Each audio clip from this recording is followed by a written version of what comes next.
जय हिंद प्यारे बच्चों, आज का सुप्रभात। कक्षा 5 के बच्चे ध्यान देंगे। अभी तक हम लोगों ने कैलाश सत्यार्थी पाठ का अध्ययन किया, उसके अभ्यास प्रश्नों को हल किया, शब्द ज्ञान में अशुद्धि शोधन के बारे में हम पढ़ चुके हैं। अब हम व्याकरण संभाग में आगे बढ़ेंगे। जो पाठ में दिया गया है भाषा की पहचान, पृष्ठ संख्या 68 यानी 68 पर मुहावरे व लोकोक्तियां।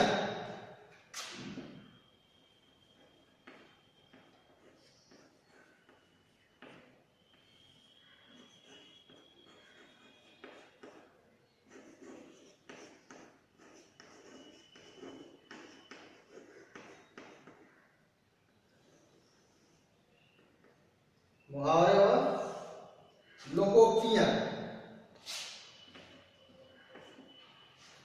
इनके बारे में हम पढ़ेंगे। तो पहले आपके पाठ में वाक्य दिया गया है जो पढ़ने के लिए। इसमें दिया है, जय ने घर आते ही आसमान सिर पर उठा लिया, अपनी माँ से बोला, माँ जल्दी खाना दे दो।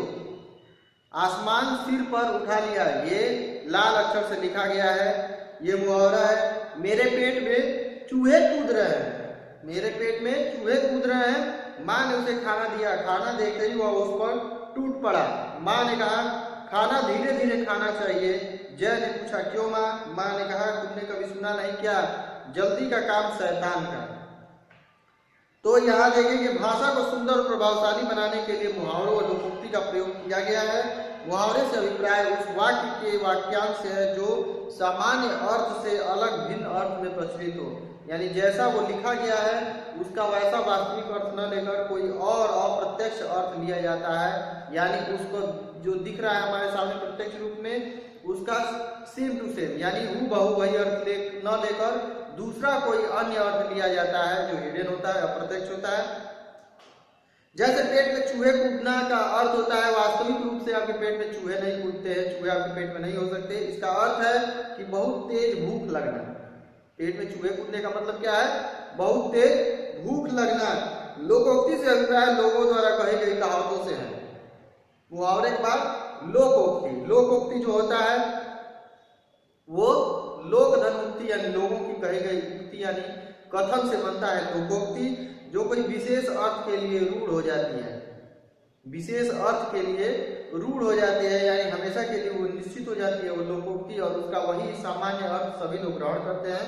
जैसे जल्दी का काम शैतान का, यानी जल्दी काम करने से काम बिगड़ जाता है। शैतान का मतलब क्या है? काम बिगाड़ने वाला, काम जो बिगड़ जाए, यानी खराब काम, खराब चीज शैतान का प्रतिनिधित्व करती है। इसीलिए जल्दी का काम शैतान का मतलब कि काम को जल्दी करने का मतलब कि वो काम बिगड़ जाएगा, खराब हो जाएगा। यह भी आने में आपका दिया गया है। मुहावरा वाक्य के अंश के रूप में प्रयोग होता है, जबकि लोकोक्ति अपने आप में पूरी वाक्य होती है। इसका स्वतंत्र रूप से प्रयोग किया जा सकता है। मुहावरा एक वाक्यांश होता है, यानी थोड़े से शब्दों का समूह, यानी पूर्ण वाक्य नहीं होता है। जबकि लोकोक्ति यानी लोगों द्वारा जो कही गई कहावत होती है, उक्ति होती है, वो अपने आप में एक पूर्ण वाक्य होती है, कंप्लीट सेंटेंस होता है। इसमें अंतर है।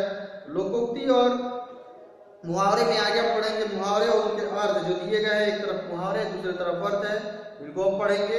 इसमें दिया है आंखों का तारा होना, इसका अर्थ लिया जाएगा आंखों में तारा नहीं, इसका अर्थ होगा कि आंखों का तारा का मतलब बहुत ज्यादा प्यारा होना, बहुत ज्यादा प्रिय होना, यानी उन आंखों को वही व्यक्ति प्रिय लगता है। आंखों का तारा होना। 9, 2, 11 होना का मतलब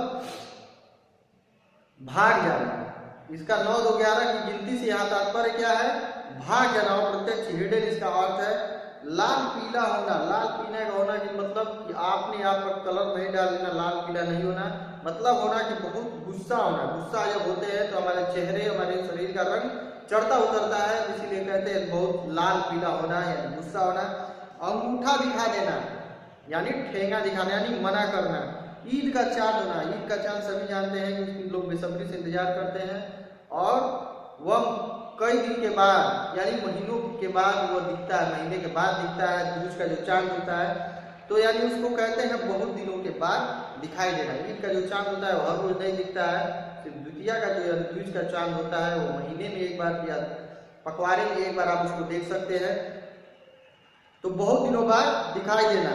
ईद मुंह में पानी आना, मुंह में पानी आने का मतलब है मुंह में पानी आना यानी जी लल जाना, आपके मन में आपके जीव में लालच, किसी वस्तु को खाने को देखकर लालच जब होता है तो मुंह में पानी आना लोग कहते हैं। वास्तविक रूप से इसका अर्थ मुंह में पानी आना नहीं होगा। इसका अर्थ होगा कि मुंह में लार या पानी आने का मतलब है कि कुछ खाने वाली चीज है जिसे देखकर हमारा मन ललच गया। तो जी ललचाना, खून पसीना एक करना। खून पसीना यानी हमारे शरीर का परिश्रम जो हम कर रहे हैं, किसी कार्य को करने में अपना खून पसीना यानी अपनी ताकत लगा देना, पसीना निकलने तक अपना श्रम करते रहना जब तक वो कार्य न पूरा हो। तो खून पसीना एक करना यानी बहुत ज्यादा मेहनत करना। फूला न समाना यानी जब कोई प्रसन्नता की बात होती है लोग अपने आप में फूला नहीं समाते, यानी कुछ चीजें होती हैं अपनी प्रसन्नता और खुशी क्या होती है बाहर निकलने को उत्सुक रहती है, तत्पर रहती है। तो बहुत ज्यादा खुश होना इसका अर्थ होगा। चार चांद लगाना यानी खूबसूरती बढ़ा देना। एक चांद से खूबसूरती होती है, चार चांद लगाने का मतलब है सम्मान प्रतिष्ठा बढ़ाना। दांतों तले उंगली दबाना यानी हैरान होना। लोकोक्ति और उनके अर्थ है अब पछताए होत क्या जब चिड़िया चुग गई खेत, यानी इसका अर्थ लिया जाएगा कि समय बीतने के बाद पछताना व्यर्थ है। दूसरा है आपका उल्टा चोर कोतवाल को डांटे, यानी अपराधी जो है जिसने क्राइम किया, जिसने अपराध किया, वह दूसरे सही व्यक्ति यानी अपराध व्यक्ति पर दोष लगाए। ऊंची दुकान फीका पकवान यानी दिखावा अधिक और काम कम। ऊंची दुकान फीकी पकवान का मतलब क्या है कि उस व्यक्ति का सिर्फ नाम है, दिखावा है, उसके पास कोई ऐसी क्वालिटी या गुण नहीं है, काम कम है। जैसी करनी वैसी भरनी यानी जिस प्रकार कार्य होगा उसी प्रकार उसका फल भरना होगा, यानी जैसा कार्य उसके अनुसार फल की प्राप्ति। दूध का दूध पानी का पानी यानी दूध अलग और पानी अलग, इसका मतलब है जस्टिस करना, न्याय करना, इक्वल करना।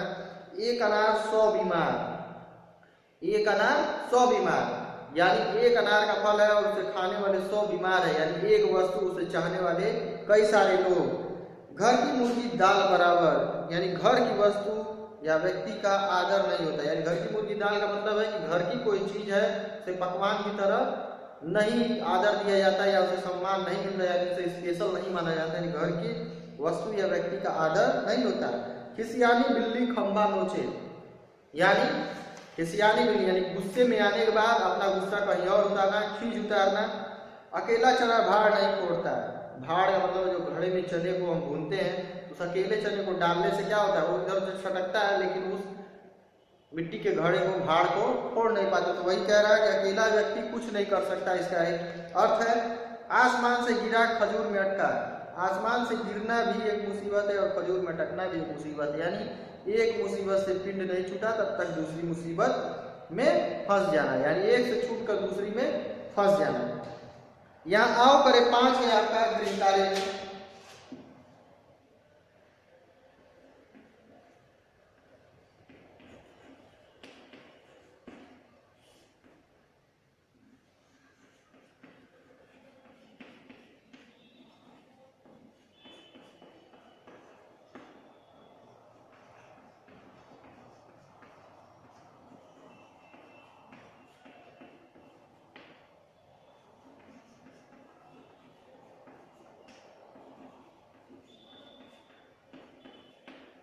आओ करें 7।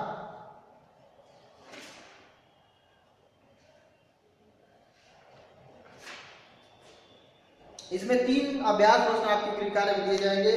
जिसमें पहला है एक तरफ दिए गए हैं मुहावरे पृष्ठ संख्या 70 पर, दूसरी तरफ अर्थ है। ये ऊपर नीचे है यानी इनके सामने उनके उचित अर्थ नहीं लिखे गए हैं, ये अल्टरनेट तरीके से लिखे गए हैं बिगड़े हुए क्रम से। तो इनको क्या करना है हमें एरो निशान चिन्हों के द्वारा मिलान चिन्हों के द्वारा मिला देना है। आंखों का तारा होना, इसके आगे लिखा है बहुत भूख लगना, ये गलत है। इसमें ढूंढेंगे आंखों का तारा यानी बहुत प्यारा होना, तो आंखों का तारा को बहुत प्यारा से हम मिला देंगे, यानी सारे मुहावरे पढ़ेंगे इनका जो भी अर्थ इसमें दिखेगा उसके सामने उसको तीर से हम मिला देंगे। आओ करे 6 में हम देखेंगे कि एक ही बात को बताने के लिए हम अलग अलग मुहावरों का प्रयोग करते हैं। दिए गए मुहावरे पढ़िए और समझिए। यहाँ देखिए इसमें दिया गया है जमीन पर पाँव न पड़ना, अंग अंग मुस्कुराना, फूला न समाना, घी के दिए जलाना। इन सबका अर्थ क्या है? बहुत प्रसन्न होना। जब बहुत प्रसन्न आदमी होता है ये सारी चीजें उसके लिए है। जमीन पर पाँव न पड़ना, बहुत ज्यादा खुश होना। अंग अंग मुस्काना यानी प्रसन्नता होना। फूला न समाना यानी बहुत खुशी की बात होना, घी के दिए जलाना, यानी कुछ ऐसा प्राप्त कर लेना जिससे हमारे अंदर खुशी हो, हम उत्सव मनाएं। तो यहाँ पे हम देखेंगे नीचे दी गई पंक्तियों के अनुसार मुहावरे सोच कर लिखना है आपको।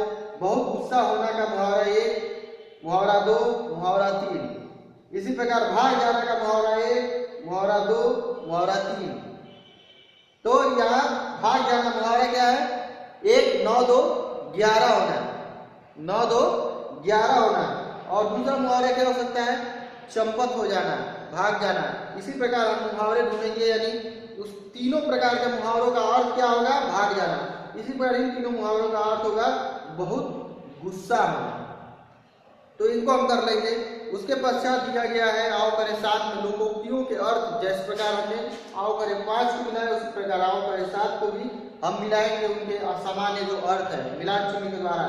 एक अनार 100 बीमार, यानी वस्तु कम चाहने वाले अधिक, इसको ऐसे एरो से हम तीर से मिला देंगे। इसी प्रकार सारे लोकोक्तियों को पढ़ा जाएगा और उनके अर्थ को हम सामने तीर द्वारा मिलान चिन्हों द्वारा मिला देंगे। तो अभी के लिए व्याकरण संभाग में ये मुहावरे और लोकोक्तियां आपका समाप्त। अगली कक्षा में हम अगले अध्याय और टॉपिक की ओर बढ़ेंगे। तो अभी के लिए आपकी कक्षा समाप्त।